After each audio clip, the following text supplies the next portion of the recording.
Over a year ago, I did a small video on how to cure a cold radiator. And as part of that video, I just touched on the subject of balancing the system and said that we would do a video later on explaining how to balance the system. First thing we need to know with a central heating system, let's put a boiler in. There you go, see, can't even draw a straight line. You'd think I was drunk. So here it is, that's our wall hung boiler. Hopefully these will darken up these colours a little bit, they're not great. So what I can do is write though. So there's the boiler. Now what we have on the boiler is a flow and a return. So if we take this, say, as being our flow, just for sake of argument, we call this a combi boiler. So there it goes. See, look, bendy old pipe work again. Let's just go 2 floors on this house. So we've got another flow going along there. Right, so it's all coming out the same 22mm pipe and it's going in that direction. They're both going in that direction and they'll be pumped in here.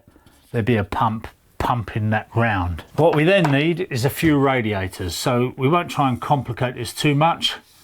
We put a radiator there, and possibly one up the end there. And then down here, we'll have some more radiators. Now, it will vary, obviously. You don't have to have the same amount of radiators on the top floor and the bottom floor. And in this case, we'll just wipe that away. We want a flow, so let's keep everything consistent and say that we're putting our flow in on that side. So we tee off and on the end there we've got a radiator valve and there's a flow pipe going in. So we do another flow pipe in there, we've got another flow pipe in there, our pipe terminates, it doesn't go anywhere from there. Again, up here we need another pipe going into the end of our radiator, another pipe going into the end of our radiator, and then let's just do that one for good order. That goes in. So you can see that the water's traveling that way. It's going to go into the radiator. It's going to go round there. Now the whole idea of a radiator is that water is going to go in there and it's going to go across and it's going to go out into the return pipe. And as it goes across there, the water, because obviously heat rises, and it will rise up to the top, so you'll feel the top of the radiator getting hot and hopefully you'll get a lovely even temperature all the way across there. So that's fine, but this is a circuit, so we now need a return pipe.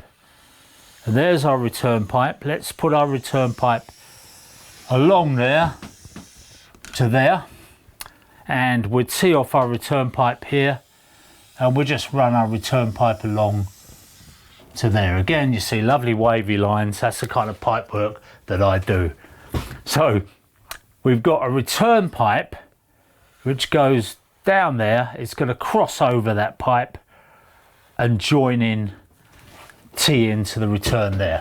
So there's our return pipe, cross over there, into there, and it's going back. So again, you've got the idea now. Return pipe going in there. We don't need that little bit, but we could actually, if we wanted to, have a drain off there.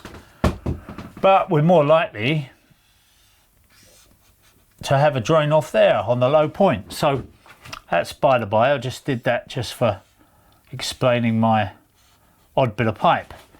So there's our return, last return off the system and away. Now, I'm not going to complicate things at this point. We're going to call this a combi boiler, so we're not going to worry about the fact that there's a hot water cylinder or anything like that, but I will show you what we can do about that in a minute.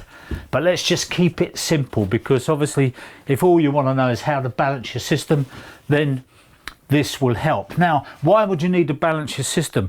You would hope that whoever had put your central heating system in would have balanced it when they put it in, but that's not always the case. Sometimes they just do a very cursory balance of it, just run round, check all the radiators are getting hot, and so long as all the flow is going in the right direction, they just leave the system to work itself out.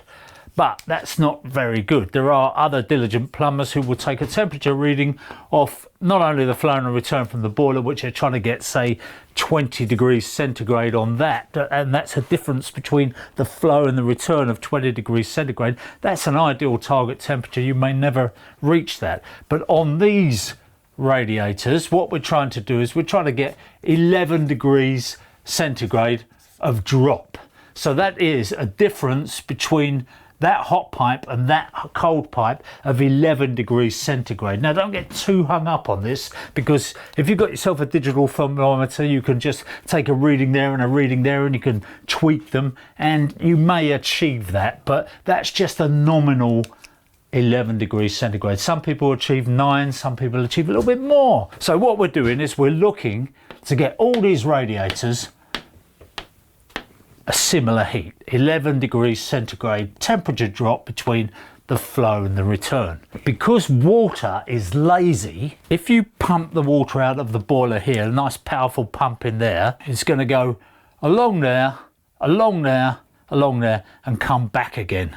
Because why would it bother going there when it can find itself a nice short route through there and just go back? You know, water runs downhill, the river is a lazy river, and that's the way it wants to go. What we need to do with what we call the lock shield valve, now if you look on the radiator, you've got one valve on this end, and it won't necessarily be that the water's going through the temperature control and coming out the flow. Sometimes they'll pipe the wrong way around. It doesn't really matter that much with modern valves. But supposing you've got yourself a nice thermostatic radiator valve, say nice, that looks pretty ugly really, but there you go, it's got numbers on it, and that will control the temperature to a certain extent. It does a good job. So you adjust that, you turn that fully up if you like, and you adjust that, and you try to get this 11 degrees centigrade. Now, because that's the first one on the system, it's going to take the lion's share of the hot water. So on this end, we have a little lock shield valve, and that little lock shield valve, you can't adjust it. You need to take the top off it and adjust it with a pair of pliers or something else just to turn it up and down. So it's like a tap, righty-tighty, lefty-loosey. So that's the way to remember it. Tighten it down. Now what that will do is that will restrict the amount of water that gets through that return. So as we close that down, the water will find it harder to get through here and go down there. So what's the water going to do? It's going to go on to the next radiator, and it's got to try and get through there. So again, we just close that one down, and what we're aiming to do is, let's say the last radiator on the run, which is this one here, and it depends on the length of the pipework, the size of the pipework, a lot of other things, but notionally it could be the last radiator on the run is not getting hot enough, but that's not always the case. So you could start off by opening up every single lock shield valve, and then you could go round first radiator on the system, which will be the first one to heat up, first one to feel any kind of warmth in it, turn that one down till you get 11 degrees centigrade across it. Then go to the second radiator on the system, and again you'll just have to feel which one's going. You may find two heating up at the same time, but do the same thing. Turn that lock shield valve down so that you restrict the flow, and then eventually this little old radiator on the end, right at the end of the system, the problematic one, because it's probably only got a little bit of 15mm pipe work going to it.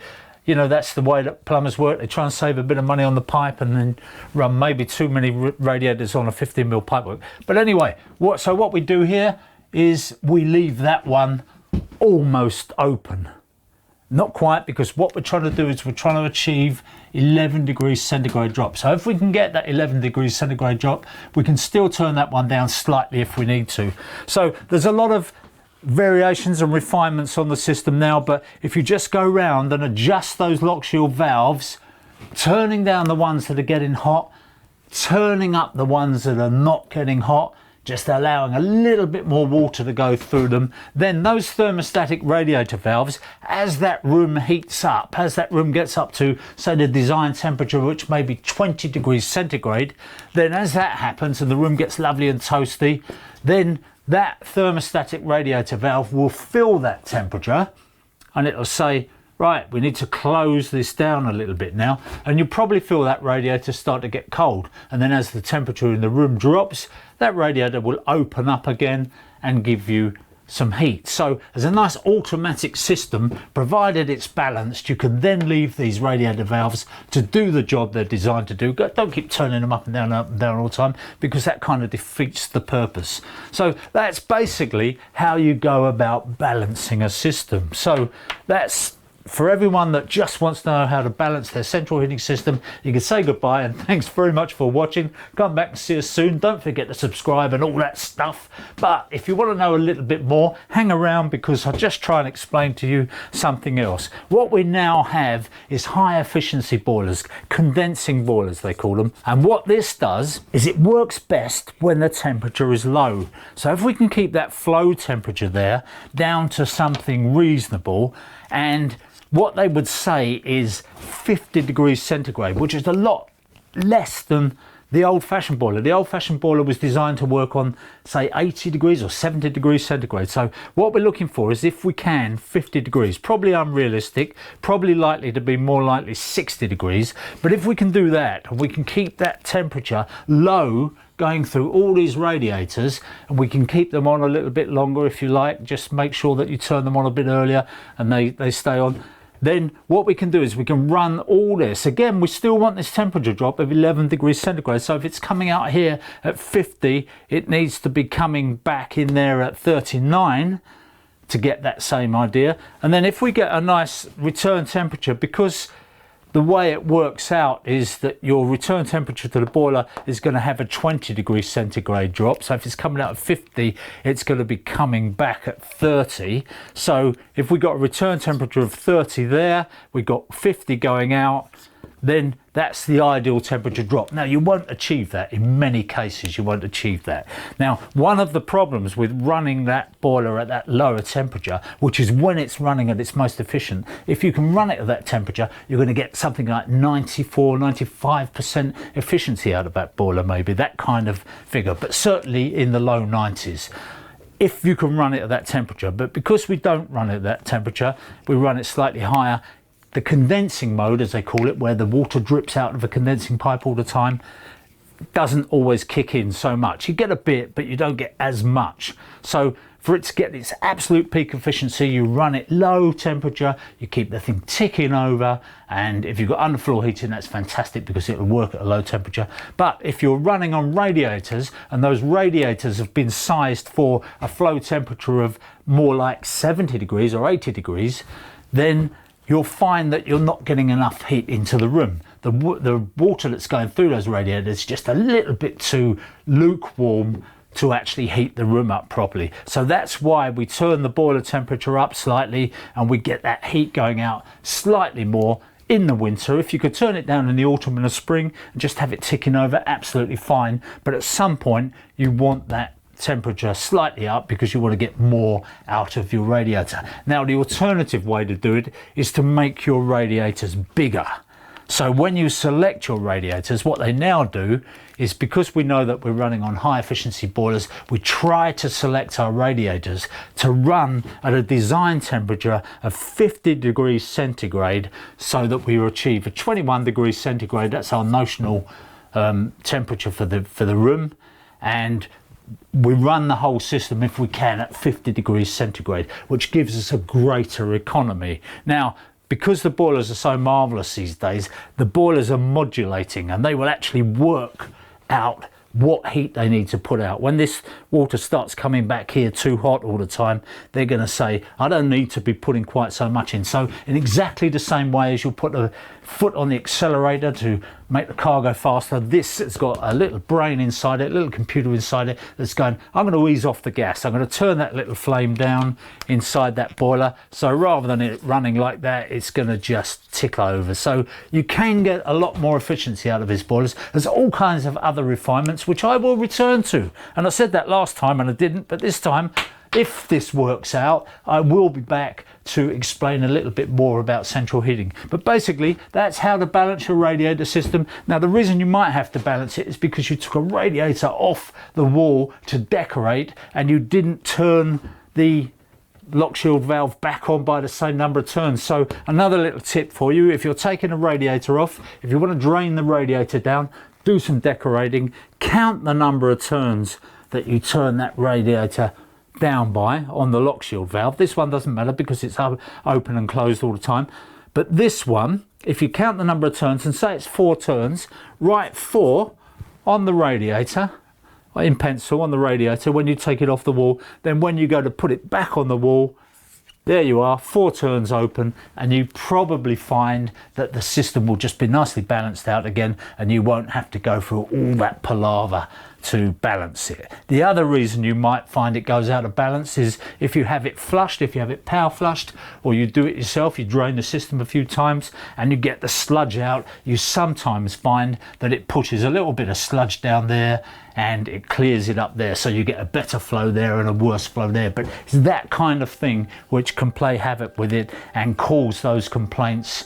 Usually I find, I'm not saying this in a sexist way, but usually I find it's the lady in the house that wants a little bit more heat and is complaining these radiators just aren't getting as hot as they used to. So there you are, that's the answer. Give it a go. Don't forget to subscribe. Come back and see me soon, please, because I miss your company. Cheesy or what?